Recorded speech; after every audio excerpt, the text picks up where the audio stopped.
tahun 2018 kalau enggak 2019 itu kejadian yang janggal menurutku di Argolasem. Ketika mau adzan maghrib itu kan kita harus break melipir.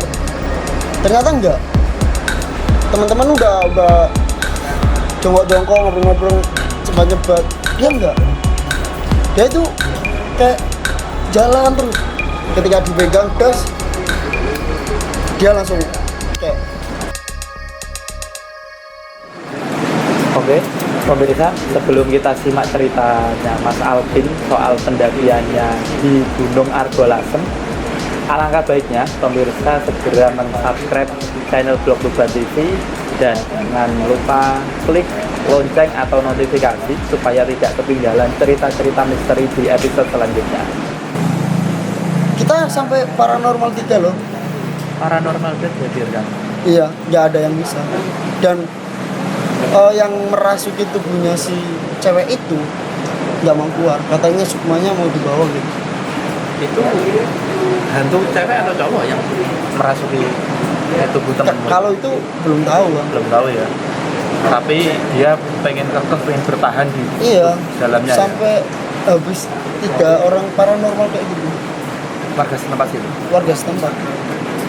Terus paranormal itu kan nggak bisa mengeluarkan itu. Itu apa upaya yang dilakukan selanjutnya? Dia kayak bersinergi gitu loh. Ada paranormal ini, paranormal 3 kan. Kayak dia itu bersinergi di situ.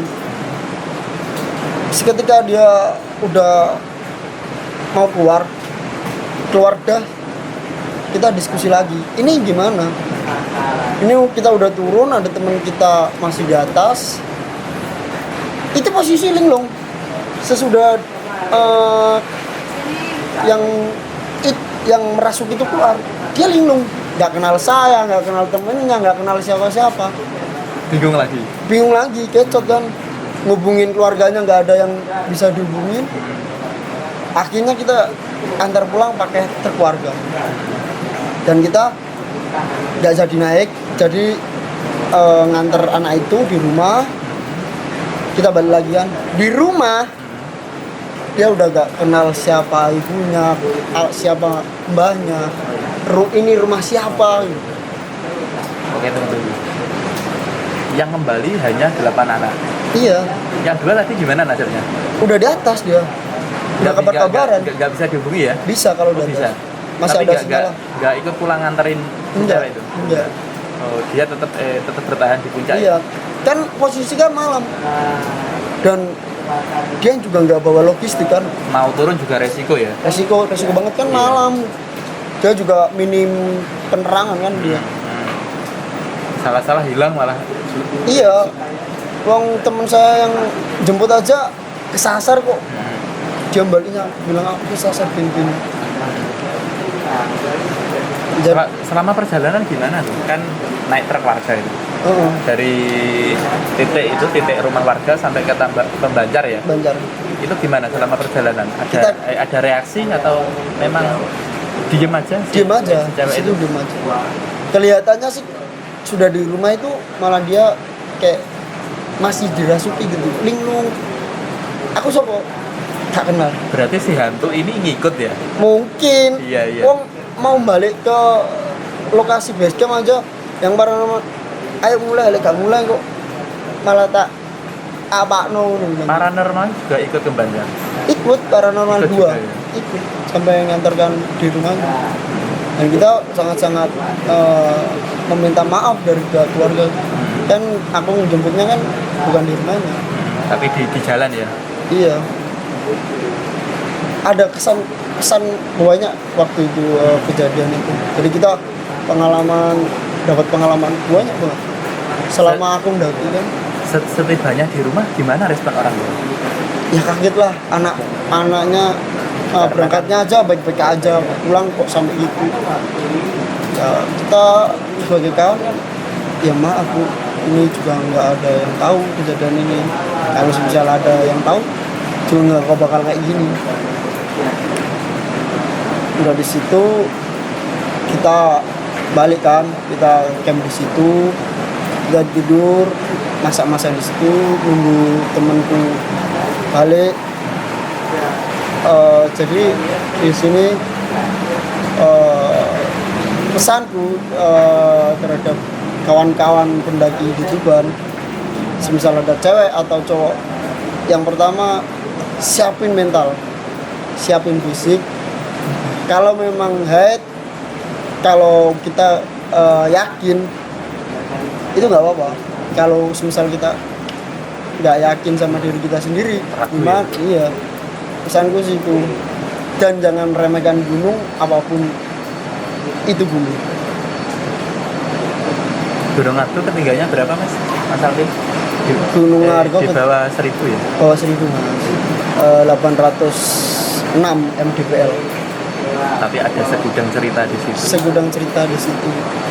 Dan juga ada lagi, mungkin nggak tahu kebenarannya kan, dari omong-omong di situ juga ada kayak Dewi Rengganis yang hubungannya sama Argopuro yang di Mojokerto. Tapi belum tahu kebenarannya kayak apa. Iya, berarti memang yang berkembang cerita dari mulut ke mulut seperti itu ya? iya. Ada lagi temenku yang baru kemarin ada cewek foto sama laki-laki dua dan belakangnya itu kayak kuntilanak merah, tahu nggak? Ada fotonya, ada kuntilanak merah. Itu di puncak atau di Puncak? Udah di puncak. Itu juga head. Di atas batu? Enggak, ceweknya tuh juga head. Oh iya. Terus foto gitu muncullah sosok itu. Di sebelah mana itu Mas? Kan puncaknya memanjang ya? Iya, itu yang di sebelah mana? Yang sebelah sana. Berarti dekat batu-batu itu? Ya, batu-batu banyak. Jadi habis tahu hasil foto kaget dong dia? kaget dong. Ini siapa? Kan nggak ada di situ. Merinding gua. Baru nyadarnya di atas atau sudah di bawah itu? Udah di bawah kan foto. Berarti foto terus tanpa dilihat itu aja Tanpa ya? dilihat. Kemudian turun baru Nyadar kalau itu. Ini siapa? Kayak merah loh. Kayak bener-bener ya tergantung yang melihat. itu fotonya jam berapa ya? Itu sore. Sore ya? Kabut turun sore. Berarti lagi-lagi Sandiolo ini. Sandeolo. Mas Alvin, selama mendaki di Gunung Argolasem ini ritual atau kebiasaan apa Mas yang dilakukan selain berdoa ya? Kalau berdoa kan pasti meminta keselamatan selama berjalan. Apa kebiasaan apa yang Mas Alvin lakukan dan yang dilakukan oleh para pendaki pada umumnya di Argolasem? Ritual. Kalau pendaki itu nggak ada ritual ya. Dia cuman mau ngelepasin beban apa aja yang ada di riuhnya kota, lalu lalang motor. Dia itu menenangkan diri. Dari berhubungan gitu. Iya, kebanyakan pendaki. Tapi nggak tahu kan pendaki sekarang. Pendaki sekarang cuman gituan. Kalau dulu sampai sekarang aku juga gitu kalau mendaki. Nggak pernah ada maksud lain kecuali gua nenangin pikiran. Jam 12 malam keluar nyender sendirian sambil ngerokok, sambil mikir. Tuhan menciptakan kita itu segininya gitu. Kayak kita ngerenungi gitu, merenung. Ya, jadi nggak ada ritual khusus untuk sebuah pendakian. Jadi memang ya cukup berdoa itu aja ya? Cukup berdoa, Ya, enggak. keselamatan, dan juga pengalaman. Kalau selama Mas kan ini ya sudah tak terhitung lagi kalau mendaki ke Argolasem ini, pernah nggak mencari atau berusaha mendapatkan cerita dari warga soal mitos-mitos yang ada di Argolasem? Kalau warga itu nggak pernah ya. Kalau tapi dari senior pendaki, Dari sesama pendaki ya? ya, itu juga banyak. Waktu pertama kali gue mendaki itu juga lucu gitu. Orang yang kayak senior pendaki itu malah dibingungkan dengan jalan. Kebingungan dengan jalan. Itu lama kan, itu udah tahun berapa itu aku pertama mendaki yuk. Berarti sering kesasar gitu? Enggak, baru itu kita kan melakukan pendakian sehabis sisa malam kan. Maksudnya tadi dari senior tadi loh. Iya, Berarti kebingungan dengan jalan, berarti sempat kesasar juga. sempat kesasar 2 kali di jalan itu saja. Itu di setelah SS atau di pos mana itu? Di SS. Di SS Jadi kita kan? muter SS, kita turun di depan, muter lagi di situ. Kita nggak jalan, waktu kita temu di titik itu lagi kita pulang. Kita jalan, alhamdulillah.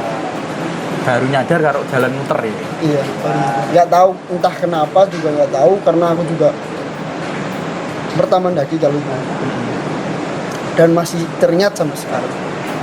Rata-rata nyasar itu jalannya memang rimbun atau memang pikiran kosong? Dulu itu jalannya rimbun banget. Beda Berarti, sama sekarang. berarti ketika naik harus persiapan bawa parang dan Iya, senjata dulu untuk parang membersihkan ya. Entah itu dari mistis atau yang semak belukar, ya nggak tahu juga. Wong itu juga yang mimpin juga senior pendaki. Pastinya sudah pengalaman ya. Iya, udah Soal jalur. Tapi namanya kesasar kan nggak ada yang tahu dan nggak Iya. bisa memprediksi. Makanya itu kalau kita mendaki siapin mental. Meskipun harga pura 806, tapi kan kita nggak harus ngeremehin gunung. Apa konsekuensinya mas ketika seorang pendaki itu meremehkan? Semisal kita mau mendaki ke Arbalasem ini, kita menganggap remeh ya, tingginya nggak ada 1000 aja tuh. Apa kok konsekuensi yang mungkin dihadapi apa? Lelah. Ketika aku habis ke Semeru, terus diajak temanku main ke Argo, sayo kita menyepelekan dari logistik, dari pakaian kita meremehkan itu. Kebanyakan mendaki kalau di Argo gitu, dia mengunggulkan bahwa dia pernah ke gunung mana-mana, tapi kita kan nggak tahu. Dan di situ kita juga hidup, bukan kita juga ada hewan, juga ada makhluk-makhluk yang tak kasat mata juga. Ya itu konsekuensi resikonya pendaki. Kalau emang ketemu makhluk halus, ya memang kita hidup di hutan. Jadi intinya Mas Alpin jangan pernah menyepelekan gunung manapun. Jangan pernah Iya. meremehkan gunung apapun. Kalau antisipasi juga untuk para cewek waktu haid, janganlah dibanding dulu kalau mendaki. Kasihan teman. Iya. Kalau memang mental dan pikiran siap, it's okay, nggak apa-apa. Selain teman juga orang tua. Orang tua. Iya.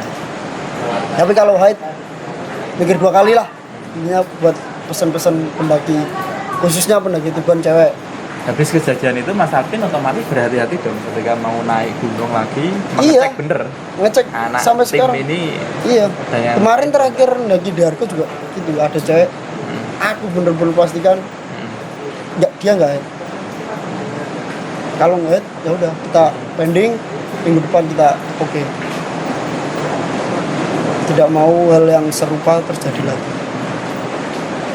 Selama Mas Alpin mendaki ini, misteri apa Mas yang pernah Mas Alpin dengar dan Mas Alpin alami? Yang saya alami sih, ya beberapa tahun cuman kalau kerasukan cuman itu. Gitu ya. Terus waktu kemarin juga walau malam Jumat tuh ada kayak kembang-kembangan, kayak supranatural banget gitu. Awalnya juga beda kalau malam Jumat. Kabarnya di Argo itu juga banyak petapa-petapa ya. Mungkin yang nggak kelihatan, mungkin banyak. Kalau kayak Dewi Rengganis gitu kan belum tahu kepastiannya, cuma dari omongan. Memang ada atau gimana? Sekarang kan di puncak itu kan ada kayak makam. Sekarang di puncak itu ada kayak makam. Sisi mana itu Mas? Itu sisi puncak yang sebelah kanan, batu besar.